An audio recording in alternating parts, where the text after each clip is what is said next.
this looks like an absolute disaster, which it kind of is. We've at least got the engine broken down. Valve cover off, we've got our exhaust side off, we've got the intake manifold off, and we've got the oil pan off, which ended up actually looking pretty clean. You know, your worst fear is you're gonna see like giant chunks of metal in here, but overall looks pretty clean.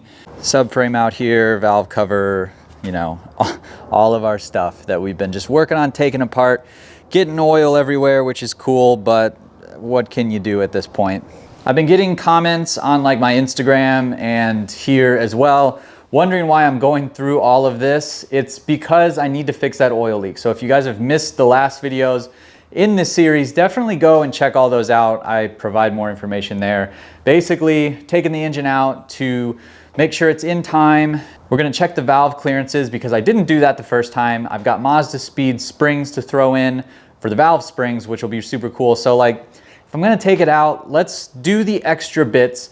And now that I'm looking at the engine like this, I didn't want to just end the video of me taking it apart. I am tired, and I've really kind of hit that point in this project where I'm like, oh my God, I feel like there's so much to do still, which there is, but I need to take a step back one day at a time. And I think what will make me happy is if we install some parts. Just a couple little things. Mike, if you are watching, next video, we're gonna be doing a reveal. I've got a big sponsor that has come on for the build, and they've sent me a package all the way from Poland, and it's beyond what I expected it to be. Super excited about that. There will be a giveaway for some of those items in that box, but in the next video, we will be putting those in, doing a proper feature on the parts and the sponsor moving forward. One thing we can for sure do while the oil pans out is put in our new oil baffle. If you are a Miata guy and you haven't already picked up a set of door straps, they are available right now on superautomotiveaccessories.com. Link is down in the description. The door strap pulls are better than ever with all new hardware, custom 3D printed materials, and fit perfectly into the interior of your NC Miata. If you want to support the channel further, you can pick up one of these sweet shirts, Circuit Spirit Racing Team. Don't forget to grab a hat while you're there. Super comfy shirts, really well-fitting hats. So go pick up your Super Automotive Accessories merch. And now let's get back to the video.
We have our Chikara Motorsports baffle installed. So it's got little flaps. Of course you can't see them now, but right in here, it's got little rubber flaps. So when you're pulling G's, all your oil will stay within the pickup tube. Just, it's a peace of mind kind of thing. I'm not really gonna be tracking the car that much after this, but peace of mind is good. It was a really easy install. If you've got the oil pan off, just pick this up. It's like one washer and one piece, and you reuse all the same bolts. So cleaned up the oil pan as well. I know it looks a little dirty on the bottom. It's just kind of ugly looking, but cleaned it all up. There was no metal pieces inside of it. None on the oil drain plug or anything like that. So I am pretty stoked on that news. And the last thing I'm gonna put on in this video is our new Radium PCV baffle for the block. And if you guys haven't seen this before, you should have seen this before, but I ordered a OEM one and figured if I'm doing this, I better just get the better parts. So I got the Radium baffle, really, really nice. It has an AN port right there and right there. So we're just gonna be using the one. It is baffled on the inside. Little bit different style than the OEM one, but we're gonna put the gasket on this thing and then throw it in, and we will have a place to route our AN lines to catch can or back into the intake manifold.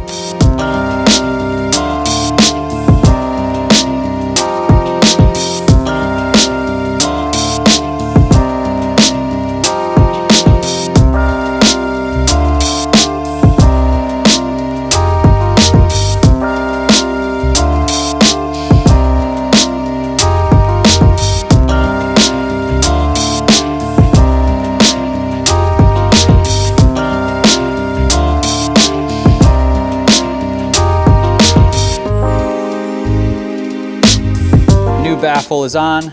That was easy enough too. And this is a swivel head, so we'll be able to move it around as needed. It's got an O-ring. It's actually really nice. So I've never had the radium stuff, but it's really, really nice quality. So if you're doing this, just go ahead and get one of these. I just need to get a little block off right here. I thought I had one, but I guess I don't. Also, update. Don't be like me and try to take your starter off with an impact, because I exploded mine. So that was a fun couple $100 to replace. But yeah, a lot of the stuff I've gotten taken off. I know you guys don't want to see all that. So the engine is basically ready to put in our valve springs, get the timing right, check our valve clearances and everything like that. It's been fun, but also, like I said, I'm a little worn out on it. It has been a lot of cleaning, organizing, ordering parts, gaskets, just all the little stuff that you forget about until you get to the point of actually installing it, that you're like, oh yeah, I needed that. So it's just been a lot. But yeah, we're gonna keep on going. I'm gonna try to keep putting out 2 videos a week for you guys. So after this video, I'm going to get started on other odds and ends. I'll do like a lot of the engine cleaning off to the side, get all the RTV off and things like that. And then we'll be able to start doing the valve springs and all of that. So please go down below, hit subscribe button, and check out these videos if you want to stay interested in it. Keep watching all of that stuff. I make videos, well, hopefully twice a week. So if you are new, go down below, hit subscribe, give this video a thumbs up, leave your comments below, and I will see you guys in the next one.